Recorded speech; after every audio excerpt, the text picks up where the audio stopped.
Chers amis, mes bien-aimés frères et sœurs en Christ, c'est frère Franck qui vous parle depuis le centre missionnaire de Krefeld en Allemagne.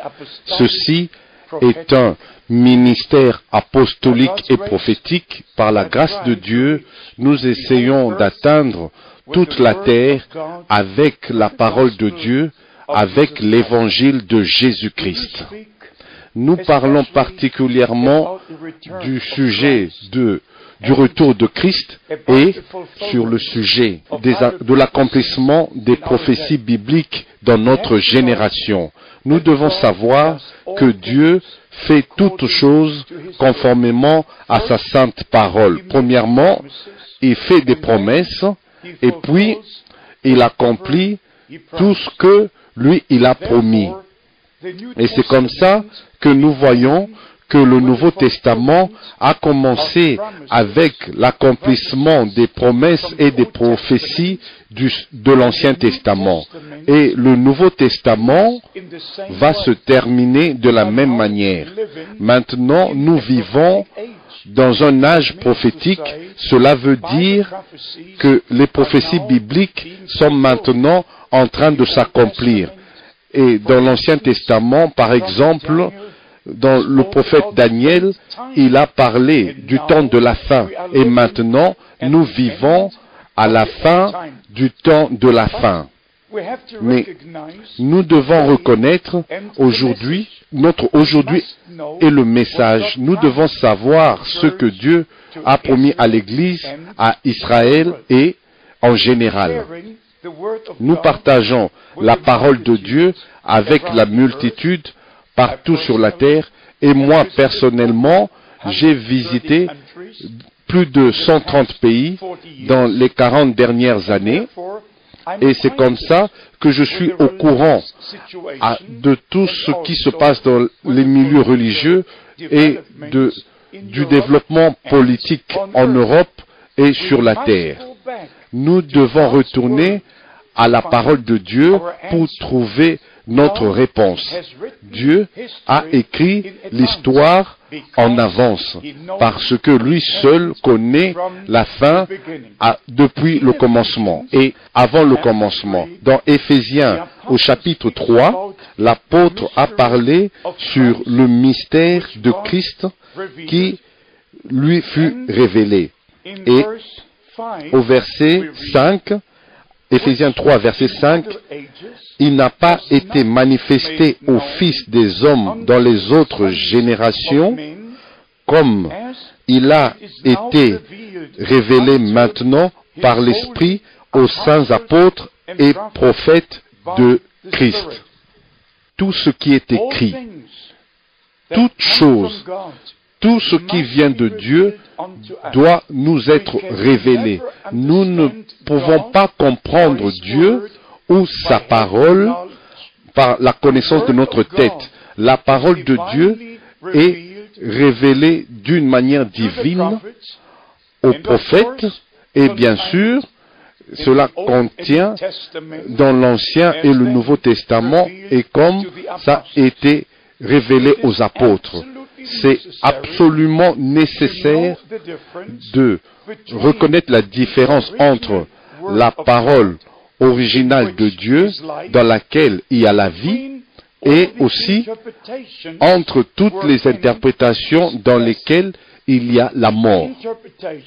L'interprétation a commencé depuis le jardin d'Éden quand le serpent a ajouté à la parole de Dieu et cela a continué dans l'Ancien et le Nouveau Testament pendant tout le cours de l'histoire de l'Église. Mais maintenant, le temps est arrivé de s'écarter, de s'éloigner de toutes les interprétations et retourner à la parole de Dieu pour avoir une orientation divine.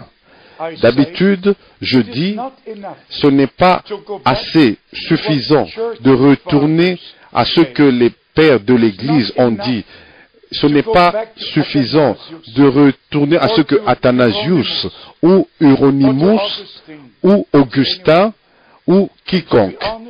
Mais pour être honnête, aujourd'hui, nous ne pouvons pas seulement retourner au temps de la Réformation ou aux hommes que Dieu a utilisés pendant cet espace de temps, mais nous devons retourner à la parole originale, aux enseignements originaux des apôtres et des prophètes. Nous devons retourner depuis au commencement. L'apôtre Pierre utilise la même terminologie au sujet des apôtres et des prophètes. Dans 2 Pierre, au chapitre 3, au verset 2, nous lisons: afin que vous vous souveniez des choses annoncées d'avance par les saints prophètes et du commandement du Seigneur et Sauveur enseigné par vos apôtres. Un apôtre, c'est quelqu'un qui a été envoyé. Et ses disciples, ses apôtres, furent envoyés. Dans Jean au chapitre 20, à partir du verset 21 au verset 23, notre Seigneur a parlé aux apôtres et il leur a dit: comme le Père m'a envoyé, moi aussi je vous envoie. C'est une commission divine qui fut donnée aux apôtres. Et nous devons savoir que Jésus-Christ demeure le même hier, aujourd'hui et éternellement. Nous avons besoin aujourd'hui d'une commission divine pour avoir la même révélation et la même compréhension de la parole de Dieu comme nos frères ont eu au commencement. Et c'est comme ça, nous savons que nous vivons à la fin du temps de la grâce. Nous devons savoir que ceci n'est pas le temps de la réformation, mais ceci est le temps de la restauration de toutes choses. Et mes bien-aimés, nous devons aussi comprendre que Dieu ne joue pas avec notre temps. Et nous ne devons pas jouer avec le temps que Dieu nous a accordé. Et particulièrement en ce temps de la fin. Maintenant, allons vite à notre sujet. Dans Jean au chapitre 14, notre Seigneur a donné la promesse et il a dit que je vais vous préparer une place et je reviendrai pour que vous soyez là où moi je suis. Et bien sûr, nous avons plusieurs promesses et des écritures qui font allusion à ce grand événement. Nous avons les descriptions et toutes les prédictions des choses qui doivent prendre place avant le retour du Seigneur. Dans Matthieu au chapitre 24, dans Marc chapitre 13, dans Luc au chapitre 17, et au chapitre 21, et aussi les apôtres ont parlé des jours du temps de la fin sur les choses qui doivent s'accomplir. Même maintenant, nous devons comprendre que toute chose dans l'Église du Dieu vivant doit être restaurée telle que c'était au commencement. Aujourd'hui, les gens sont enseignés d'une manière traditionnelle et ils croient que ce sont des doctrines bibliques, mais ce ne sont pas des doctrines bibliques. Par exemple, il y en a qui croient que Dieu existe comme 3 personnes individuelles dans l'éternité. Et pour vous le montrer, ça sera comme si vous avez un ici, et vous avez un deuxième ici, et vous avez un troisième ici. Et les 3 sont censés être éternels, tout-puissants, omniprésents, une personne, deuxième personne et la troisième personne. Et ces 3 personnes forment ce qu'on appelle la divinité, et ça c'est ce que la majorité croient dans le christianisme et ils enseignent cela. Et puis, il y a l'autre enseignement qui est appelé l'enseignement de Jésus seul. Comment est-ce que Jésus pouvait être son propre Père? Comment est-ce qu'il pouvait prier à lui-même? Vous voyez, nous n'allons pas après cet enseignement ou l'autre enseignement, mais nous retournons à Dieu et à sa parole. Et nous suivons ses pas, ses empreintes du moment où il est sorti de l'éternité. Et il est entré dans le temps. Si vous retournez dans les Saintes Écritures, vous avez besoin seulement de lire dans 1 Timothée, au chapitre 1, et au verset 17, au verset 16 et 17, et puis dans 1 Timothée, au chapitre 6, au verset 16 et 17.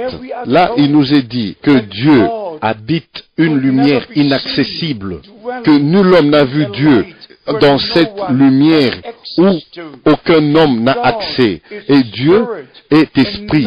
Et aucun homme, nul homme n'a vu Dieu dans l'éternité, demeurant dans la plénitude de sa lumière, de sa gloire et d'esprit et de vie. Et au commencement, l'éternité n'a pas de commencement. Et au commencement, Dieu créa les cieux et la terre. Et Jean a dit, au commencement était la parole. Il est retourné au commencement. Et puis, au verset 14, il a fait allusion à la parole, le Logos, qui vient dans le Nouveau Testament, et la parole fut faite chair, pas un fils qui était fils au ciel, et puis est devenu fils encore sur la terre, mais la parole, le Logos, la forme visible du Dieu invisible, le je suis, pour le résumer, le Yahvé de l'Ancien Testament et le Yahshua du Nouveau Testament. Le même grand je suis qui pouvait dire avant que Abraham fût, je suis. Je suis en ce moment en train d'écrire une nouvelle brochure. Devant moi, j'ai l'édition allemande et nous essayons de traduire cette brochure en anglais et en français et je pose 30 questions. Et toujours, j'utilise le mot pourquoi. Pourquoi le mot Trinité n'apparaît même pas une seule fois dans la Bible? Pourquoi le mot trois dieux n'est pas trouvé une seule fois dans les Saintes Écritures? Pourquoi est-ce que les Saintes Écritures ne mentionnent pas une seule fois au sujet des trois personnes divines distinctes? Et je continue avec toutes ces questions. Nous aurons cette brochure dans plusieurs langues différentes à la disposition de tous ceux qui désirent être informés. C'est vraiment absolument nécessaire de faire la différence entre les enseignements traditionnels de des églises et les vrais enseignements des Saintes Écritures. Et c'est comme ça que si quelqu'un devrait me dire que je dois croire ces choses qui furent introduites lors les conciles des églises, par exemple la formulation du credo apostolique, soit disant credo apostolique, et même un livre avec 79 pages appelé l'enseignement des apôtres. Et même, il est appelé la doctrine des 12 apôtres. Et puis, quand vous lisez cela, il y a tellement de choses qui sont ici qui qui vous font vraiment bouger la tête. La doctrine des apôtres est dans ce livre, dans le livre des Actes et dans toutes les lettres que les apôtres ont écrites. La doctrine des apôtres n'est pas dans un livre d'une église, pas dans un quelconque livre, même pas dans un catéchisme. Mais bien-aimés, mes chers amis, chers frères et sœurs en Christ, je dois vous dire la vérité. L'heure de la vérité est arrivée et nous connaîtrons la vérité et la vérité nous affranchira. Si vous regardez dans le monde, nous comprenons, même quelqu'un qui est aveugle peut voir, peut sentir qu'il y a quelque chose qui va bientôt arriver sur la terre. Si vous voulez savoir sur la préparation qui se passe maintenant dans la région du Golfe, alors je vais vous le lire dans le livre de l'Apocalypse au chapitre 9 à partir du verset 13. Ici, vous trouvez le fleuve Euphrate qui est mentionné et ça c'est le fleuve qui passe par tout l'Irak d'aujourd'hui jusqu'à Bagdad et incluant la Mésopotamie et aussi toute la région d'Ur en Chaldée où était Abraham et où il y avait le paradis et où il y avait le berceau de l'humanité. Et de là viendra aussi la destruction, sans tenir compte de ce qui est en train d'être fait maintenant. Tout ce que les Saintes Écritures disent vont s'accomplir. Je vais vous le lire. Apocalypse, chapitre 9, les 3 versets, 13, 14 et 15. Le 6e ange sonna de la trompette, et j'entendis une voix venant des 4 cornes de l'autel d'or qui est devant Dieu, et disant au 6e ange qui avait la trompette, délie les 4 anges qui sont liés sur le grand fleuve l'Euphrate. Et les 4 anges qui étaient prêts pour l'heure, le jour, le mois, l'année, furent déliés afin qu'ils tuent le tiers des hommes. Ceci n'a pas besoin d'être interprété, mais comme c'est écrit dans la sainte parole de Dieu, cela va s'accomplir comme ça, sans tenir compte des inspections, sans tenir compte de n'importe quoi qui peut être fait par n'importe quelle force sur la terre. Ce que les Saintes Écritures prédisent vont s'accomplir. La parole de Dieu est toujours la vérité. Maintenant, comme nous réalisons que ces choses qui sont maintenant en préparation, combien proches est le retour de Jésus-Christ, si les choses qui doivent arriver après l'enlèvement de l'Église épouse dans la gloire sont déjà maintenant manifestes et en préparation, combien proches devons-nous donc espérer le retour de Christ? Mais bien aimés, il y a tellement de prophéties bibliques et des prédictions très très importantes que nous devons connaître, parce que la vraie foi s'ancre et fondée sur la parole promise de Dieu. Ce n'est pas assez, ce n'est pas suffisant de parler de l'accomplissement des prophéties bibliques ou sur le temps de la fin, mais nous devons connaître la parole promise de Dieu pour aujourd'hui et nous devons la croire. Nous devons prendre part à ce que Dieu fait maintenant. Comme nous le savons tous, il y a eu des réveils pendant plusieurs générations. Et il y a 100 années de cela, il y a eu l'expérience de l'effusion du Saint-Esprit. Et puis, après la Deuxième Guerre mondiale, Dieu a utilisé un homme très humble qui s'appelait William Branham, que j'ai connu personnellement pendant 10 ans. Dieu l'a utilisé pour apporter une percée d'un réveil puissant de guérison qui a balayé la terre comme on n'a jamais connu au milieu des hommes.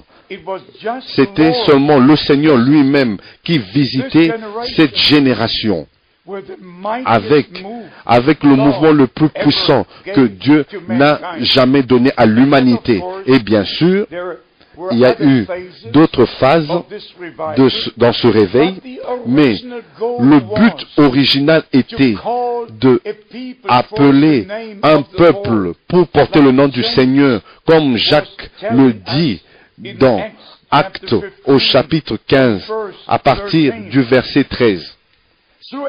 Au travers de ce réveil envoyé par Dieu, comme c'était avec l'homme envoyé par Dieu, William Branham, ce n'était pas pour créer une nouvelle dénomination, mais c'était une bénédiction pour tout le peuple de Dieu. Je me rappelle encore quand en 1946, après que cet homme eut reçu son appel, le 7 mai 1946, il a eu des réunions puissantes et bien sûr les pentecôtistes trinitaires avec leur mouvement voulaient qu'il soit avec eux. Et les unitaires voulaient aussi qu'ils soient avec eux. Mais entre eux, ils ne coopéraient pas. Et alors, l'homme de Dieu devait prendre une décision. Et vous savez, les prophètes dans l'Ancien Testament, ils avaient des visions. Et cet homme de Dieu a eu une vision. Il s'est vu, lui, au milieu de 2 arbres. Et dans ces 2 arbres, il y avait beaucoup de fruits, des bons fruits. Et il s'est vu lui-même dans cette vision et au milieu des trinitaires et des unitaires. Et il a pris les 2 arbres et il les a secoués puissamment avec force et les fruits sont tombés sur lui. Alors, ce n'était pas les trinitaires ou les unitaires, mais c'était Dieu qui avait son chemin avec son peuple dans cette génération, nous ramenant au Dieu veut nous faire du bien. Vraiment du bien. Il veut que nous croyions, comme le disent les Saintes Écritures, et que nous retournions à tout ce qui est écrit et croire à ce que les Saintes Écritures nous disent, afin que Dieu puisse mettre son bon plaisir sur nous. Nous ne devons pas continuer nos chemins pour aller avec dans la gloire. Nous devons retourner sur le chemin de Dieu. Et le chemin que Dieu a pris pour venir à nous, c'est le chemin que nous prenons pour aller à Dieu. Et Jésus-Christ, qui est la parole, a dit, « Je suis le chemin, la vérité et la vie. Personne, nul ne peut aller au Père que par moi. » Alors, même aujourd'hui, c'est par la révélation de Jésus-Christ que nous connaissons les Écritures, que nous connaissons Dieu et que nous reconnaissons le temps dans lequel nous vivons et que nous puissions nous arrivons à placer toutes les prédictions dans l'Ancien et le Nouveau Testament, conformément au développement qui est en train de prendre place maintenant. Mes chers amis, ceci est un ministère mondial. Conformément à Matthieu au chapitre 24 au verset 14, cet évangile du royaume doit être prêché à toutes les nations. Alors viendra la fin. Et c'est comme ça que Dieu nous a accordé cette opportunité pour vous atteindre, afin qu'il vous parle par sa sainte parole. Et s'il vous plaît, prenez les Saintes Écritures entre vos mains et prenez la parole de Dieu comme une semence divine spirituelle dans votre cœur et le Saint-Esprit viendra sur vous Et la vie qui est dans la sainte parole de Dieu va se manifester en vous. Et alors vous pourrez parler comme l'apôtre Paul a parlé. Ce n'est plus moi qui vis, mais c'est Christ qui vit sa vie en moi. Galates 2, verset 20. Maintenant, résumons ce que nous venons de dire. Le retour de Christ est imminent. Les prophéties bibliques sont maintenant en train de s'accomplir. Le dernier message parcourt la terre avec le dernier appel au souper, au repas de noces de l'agneau. Voici, l'époux vient, allez à sa rencontre. Préparons-nous maintenant pour ce grand jour du retour de l'époux. Que cela puisse arriver dans le précieux et saint nom de Jésus-Christ, notre Seigneur. Que Dieu vous bénisse richement et qu'il soit avec vous. Amen.